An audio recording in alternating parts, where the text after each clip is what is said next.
बिस्मिल्लाहिर्रहमानिर्रहीम। जी तो स्टूडेंट्स, आज हम सेकेंड ईयर अपनी स्टार्ट करने लगे हैं। फर्स्ट ईयर को एज यू नो हमने कॉलेज के अंदर डिस्कस किया हुआ है। सो केमिस्ट्री आज चैप्टर 1 का लेक्चर नंबर 1 बिल्कुल मैं स्टार्ट करने लगा जी, पार्ट 2 की केमिस्ट्री। और जो चैप्टर 1 है आपका जी, उसका नाम क्या है? Periodic classification of elements and periodicity. यानी कि हमने इसके अंदर क्या पढ़ना है कि जितने भी पीरियोडिक टेबल के अंदर एलिमेंट्स हैं, जस्ट फॉर इंफॉर्मेशन मैं रिमाइंड करवाता चलूं, 118 एलिमेंट्स हैं टोटल पीरियोडिक टेबल के अंदर। तो अब हमने यहां पर इन एलिमेंट्स की पीरियोडिसिटी वगैरह को डिस्कस करना है कि एलिमेंट्स जो हैं उनको हमने पीरियोडिक टेबल के अंदर जो अरेंज किया हुआ है, जो सेट किया हुआ है, उसको उसके पीछे हिस्ट्री क्या है। पीरियोडिक टेबल बेसिकली है तो उसका इंट्रोडक्शन क्या है, पीरियोडिक टेबल कैसे बना, किस तरह से एलिमेंट्स को उसमें अरेंज किया गया, उसके पीछे डिफरेंट साइंटिस्ट हैं, डिफरेंट केमिस्ट हैं जिनकी कोशिशें हैं, उन सबको हमने यहां पे डिस्कस करना है।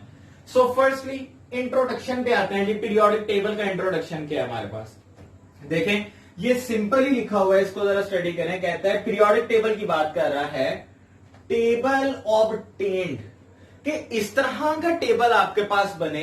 देखें, table obtained by the arrangement of elements into groups and periods, कि आपके पास जो 118 एलिमेंट्स हैं, उन एलिमेंट्स को क्या किया जाए बच्चे, ग्रुप्स या पीरियड्स में अरेंज कर दिया जाए। तो ये आपके पास ये ग्रुप्स और पीरियड्स बनाने से जो एक टेबल मिलता है, उसको यहां पर हम क्या कहेंगे कि वो पीरियोडिक टेबल। बात समझ में आई है? पीरियोडिक टेबल क्या है? When elements are arranged in the form of vertical and horizontal rows and columns, तो वो आपके पास क्या कहलाएगा जी, पीरियोडिक टेबल। ठीक है, पीरियोडिक टेबल का हमें पता चल गया। इसके अंदर एक बात और क्या करता है, significant achievement in the history of chemistry. ये एक लाइन एमसीक्यू के लिए याद रखिएगा कि पीरियोडिक टेबल बेसिकली एक आपके पास बहुत बड़ी अचीवमेंट थी केमिस्ट्री के अंदर, जो भी उसकी हिस्ट्री चल रही है उसके मुताबिक। अब आ जाते हैं जी केमिस्ट्री की हिस्ट्री के ऊपर। यह इंट्रोडक्शन फाइनली पहले कंप्लीट कर लें। एक बात हमने पढ़ ली कि पीरियोडिक टेबल क्या है, क्या था जी, एलिमेंट्स को आपने ग्रुप्स और पीरियड्स के अंदर अरेंज कर देना है, that is periodic table. It is significant, it has significant achievement in chemistry.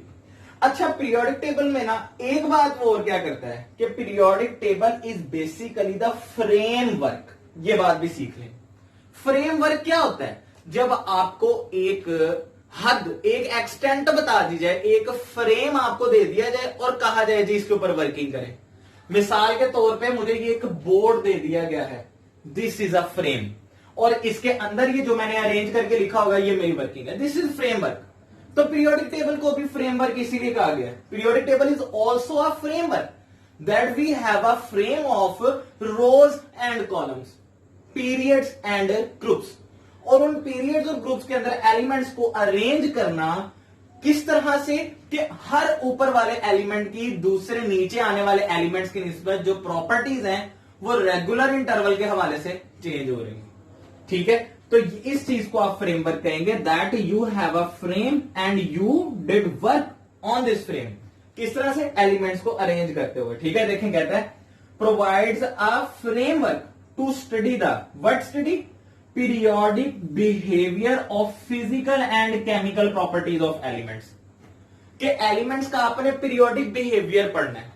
अब ये पीरियोडिक बिहेवियर क्या होता है कि एलिमेंट्स की प्रॉपर्टीज में बिल्कुल छोटी छोटी सी स्मॉल चेंजेस आती जाती हैं, और वो जो स्मॉल चेंजेस आ रही हैं उनकी केमिकल प्रॉपर्टीज और फिजिकल प्रॉपर्टीज में, उस चेंज के हिसाब से, एक पीरियोडिसिटी के हिसाब से एलिमेंट्स को अरेंज किया हुआ है, दैट इज ऑल फ्रेमवर्क। ठीक है, अब आ जाते हैं जी हिस्ट्री पे। तो कुछ साइंटिस्ट हैं, सबसे पहले आपकी बुक के हिसाब से सिर्फ हिस्ट्री को डिस्कस किया जा रहा है, बहुत इसको हम, ठीक है, ज्यादा गहराई में नहीं जाएंगे। तो सबसे पहले मोहम्मद इब्ने जकरिया अल राजी, ये आपके पास एक केमिस्ट है। बुक के अंदर उन्होंने नाम लिखा हुआ है अल राजी, इतना सा नाम लिखा हुआ है, मैं फॉर इंफॉर्मेशन आपको ये पूरा नाम बता रहा हूं। मोहम्मद इब्ने जकरिया अल राजी, ये कौन थे जी? He was a Persian chemist, पारसी कीमियादान थे ये।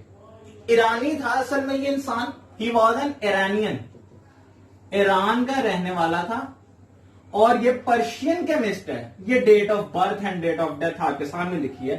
Bye the way, what was the contribution of al Razi in chemistry? तो बच्चे इसने क्या किया, ही ऑर्गेनाइज्ड एलिमेंट्स, जितने भी एलिमेंट्स उस वक्त तक डिस्कवर हो चुके हुए थे, ठीक है 40-50, मैं कुछ कंफर्म नहीं कह सकता, लेकिन इतने एलिमेंट्स उस वक्त तक डिस्कवर हो गए थे। अल-राजी ने क्या किया, उन सारे एलिमेंट्स की फिजिकल और केमिकल प्रॉपर्टीज को स्टडी किया और एलिमेंट्स को बस अरेंज करके रख दिया। ठीक है, मतलब कि इसने बेसिकली पीरियोडिक टेबल नहीं बनाया, इसने अरेंज नहीं किया एलिमेंट्स को। आप कह रहे हैं इसने बेसिकली क्या किया, he organized elements based upon their physical and chemical properties. Just आप कह रहे हैं कि इसने फिजिकल और केमिकल प्रॉपर्टीज को स्टडी करके केमिस्ट्री की फील्ड में ये अपना कॉन्ट्रीब्यूशन गिव किया, इस तरह से कॉन्ट्रीब्यूट किया। He was the first scientist. ठीक है, सेकंड, बुक के अंदर नाम लिखा हुआ है डॉबरीनर। असल में इनका भी पूरा नाम क्या है, जोहान वॉल्फगैंग डॉबरीनर, और इनकी भी ये date of birth date of death मैंने लिख दी है। And who was he, basically ये जर्मनी का रहने वाला था। He was a German chemist, ये जर्मनी के कीमियादान थे। इन्होंने क्या गिव किया, he gave the concept of triads. Triads इन्होंने इसका कॉन्सेप्ट गिव किया। अब साथ ही स्टडी कर लेते हैं जी ये ट्राइएड क्या है। देखिए ट्राइएड में ये एक वर्ड आ रहा है ट्राई, जिसका मतलब क्या होता है 3। सो इन्होंने भी एलिमेंट्स को स्टडी किया, उनकी फिजिकल और केमिकल प्रॉपर्टीज को स्टडी किया, अल-राजी से मजीद आगे केमिस्ट्री की फील्ड को चलाते हुए। और इन्होंने क्या किया, वहां से ट्राइएड्स गिव कर दिए। ट्राइएड्स क्या थे कि इन्होंने 3 एलिमेंट्स ऐसे जिनकी chemical properties physical properties same थी, उन एलिमेंट्स को एक ग्रुप में अरेंज किया। लेकिन उस ग्रुप में मैक्सिमम कितने एलिमेंट्स होते थे, 3। So that's why it is called triad. ठीक है, ट्राइएड देखें, same chemical properties of the elements, ऐसे एलिमेंट्स जिनकी केमिकल प्रॉपर्टीज सेम थी, उसको देखते हुए इसने 3 एलिमेंट्स को अरेंज किया। अब आगे ये ट्राइएड्स को ही मैं थोड़ा डिफाइन कर रहा हूं, और ये आपका शॉर्ट क्वेश्चन भी बनाया जा सकता है, ये ज़हन में रखिएगा। What are triads? तो देखें सिंपल, ट्राइएड्स क्या है जी, atomic mass of the middle element. जो आपके पास 3 मैंने बताया ना, 3 एलिमेंट्स का ग्रुप होता है ट्राइएड। तो उन 3 एलिमेंट्स में जो मिडल एलिमेंट होगा बच्चे, कहता है वो मिडल एलिमेंट का जो एटॉमिक मास है वो किसके इक्वल होगा, द रेस्ट ऑफ 2 एलिमेंट्स, जो बाकी के पीछे 2 एलिमेंट्स रह गए हैं उनके मास की एवरेज की। दोबारा सुन ले बात, 3 एलिमेंट्स का ग्रुप है, एग्जांपल से समझे क्लियर हो जाएगा। 3 एलिमेंट्स का ग्रुप था जी, जैसे देखें क्लोरीन, ब्रोमीन एंड आयोडीन, ये 3 एलिमेंट्स का ग्रुप है, ये ट्राइएड है। और डेफिनेशन के मुताबिक इसको मैं कैसे ट्राइएड कहूंगा कि ये देखें, ये है मिडल एलिमेंट जिसकी यहां पर बात हुई थी, average atomic mass of middle element. बेटा वो मिडल एलिमेंट ये आपके सामने ब्रोमीन, और अदर 2 एलिमेंट्स वो ये हैं, एक क्लोरीन है और एक आयोडीन है। तो अब आप देखें क्लोरीन का एटॉमिक मास बच्चे कितना होता है, 35.5, ये मैंने लिख दिया, प्लस ये वाला देखें जो थर्ड एलिमेंट है उसका एटॉमिक मास है 127 बच्चे, वो इसमें मैंने ऐड करके 2 पे डिवाइड कर दिया। वो एवरेज ऐसे ही लेते हैं ना कि जो 2 एलिमेंट्स हैं दोनों के मैसेज को जमा करके 2 पे डिवाइड कर दो, ये आपने एवरेज ले ली उसकी। तो ये देखिए इस तरह से पहला एलिमेंट फर्स्ट वन और तीसरा एलिमेंट थर्ड वन, दोनों के एटॉमिक मैसेज को जमा करके जब 2 पे डिवाइड किया आंसर आया 80 बेटा, जो के मिडल एलिमेंट का क्या है हमारे पास एटॉमिक मास है। ठीक है, तो ये आपके पास जो एटॉमिक मास आ गया, दिस इज ट्राइएड। क्या कि atomic mass of middle element is basically the average of the atomic masses of other 2 elements. ठीक है, ये क्या कहलाता है, triad, which was proposed by Dobereiner. ठीक है, नेक्स्ट देखते हैं जी अब आगे। थर्ड वन आपके पास कौन सा है जी, बुक के अंदर लिखा हुआ है न्यूलैंड, असल में नाम क्या है, जॉन अलेक्जेंडर रीना न्यूलैंड। ये आपके पास अब थर्ड केमिस्ट आ गया, इनकी भी date of birth date of death आपके सामने लिखी है बच्चे। नेक्स्ट देखेंगे क्या है, he was a British chemist. यानी कि इंग्लिश केमिस्ट।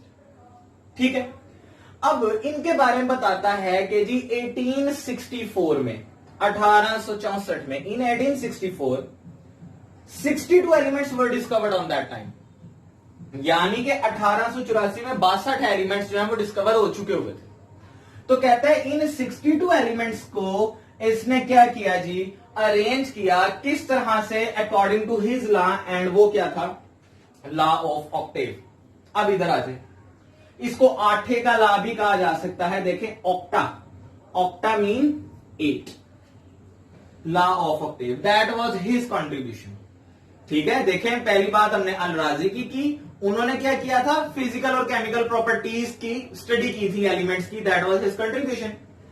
बच्चे नेक्स्ट आपने डॉबरिनर को देखा, डॉबरिनर ने क्या किया, उसने लॉ ऑफ ट्राइएड गिव किया, यानी कि उसने ट्राइएड के बारे में बताया।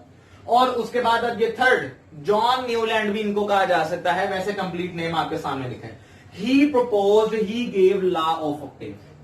अब वो लॉ ऑफ ऑक्टेव क्या है, ये मैंने आपके सामने डेफिनेशन लिख दी है। देखें लॉ ऑफ ऑक्टेव कहता है एवरी 8th एलिमेंट, हर 8वां एलिमेंट जो होता है, इसके मुताबिक जिस तरह से इसने अरेंज किया हुआ था एलिमेंट्स को, कहता है every 8th element had similar properties. हर 8वें एलिमेंट की जो प्रॉपर्टीज है बेटा वो क्या होंगी, सिमिलर होंगी। किसके, फर्स्ट वन की, as the first one. Every 8th element had similar properties as the first one. हर 8वें एलिमेंट की प्रॉपर्टीज, फिजिकल केमिकल दोनों, ज्यादा केमिकल मानी जाएंगी। हर 8वें एलिमेंट की प्रॉपर्टीज जो है वो पहले जैसी होंगी। कब, if they are arrange according to the increase in their atomic masses. अगर इन एलिमेंट्स को हम यूं अरेंज कर देंगे जैसे इनका एटॉमिक मैसेज इंक्रीज हो रहे हो, यानी कि असेंडिंग ऑर्डर में। मिसाल के तौर पे ये आपके सामने मैंने कुछ लिखे हैं, हाइड्रोजन का एटॉमिक मैस 1 होता है, ठीक है। इसी तरह लिथियम है, बेरिलियम है, बोरॉन, कार्बन, नाइट्रोजन, ऑक्सीजन, यहां से इधर को आप जाएं तो ऑक्सीजन का एटॉमिक मैस आपको पता होगा 16 होता है। तो ये increase in atomic mass, boron है, बोरॉन इसका 11 होता है, सॉरी। तो अब देखें 1, 11 एंड 16, तो ये एटॉमिक मैस इंक्रीज हो रहा है। इस तरह से क्या किया जी, न्यूलैंड ने ये अरेंज किया एलिमेंट्स के। देखेंगे 1, 2, 3, 4, 5, 6, 7 एंड 8th एलिमेंट को बच्चे देखें दोबारा क्या किया, पहले के नीचे प्लेस कर दिया। क्यों, क्योंकि पीरियोडिक टेबल या एलिमेंट्स को जैसे वो अरेंज कर रहा था, वो जाहिर सी बात है उसने एलिमेंट्स की प्रॉपर्टीज को देखते हुए अरेंज करना उसको। तो इसमें आप देखें हर 8वें एलिमेंट की प्रॉपर्टीज कैसी होती थी, पहले एलिमेंट जैसी। तो इसलिए पहले के नीचे 8वां आया, इंक्रीज इन एटॉमिक मैस। और देखें hydrogen, lithium, beryllium, boron, carbon, nitrogen, oxygen, ये 7 एलिमेंट्स हो गए। अब इसके आगे जो 8वां एलिमेंट था फ्लोरीन, उसको फिर हाइड्रोजन के नीचे प्लेस कर दिया। तो ये थी इनकी सिमिलर प्रॉपर्टीज। देखें अब हाइड्रोजन भी गैस है, फ्लोरीन भी गैस है, यानी कि हाइड्रोजन भी नॉन मेटल है, फ्लोरीन भी नॉन मेटल है, यानी कि हाइड्रोजन भी गैसियस स्टेट में एग्जिस्ट कर रही है। लाइक इनकी प्रॉपर्टीज सेम है, तो इसलिए ये इस तरह से रेंज हो गए। ठीक है, तो ये था लॉ ऑफ ऑक्टेव जो कि न्यूलैंड ने गिव किया था। पता चल गया कि हर 8वां एलिमेंट जो होता था उसकी अगेन सारी की सारी प्रॉपर्टीज पहले जैसी होती थी। तो ये जो आपके सामने, ये अभी तक हमने जितना स्टडी किया ये भी बहुत थोड़ा सा है। नेक्स्ट आगे फर्दर इंशाल्लाह इसको नेक्स्ट लेक्चर में देखेंगे। इसमें आप देख लीजिएगा, कोई इश्यू हो तो आप कमेंट्स में पूछ सकते हैं। Thank you.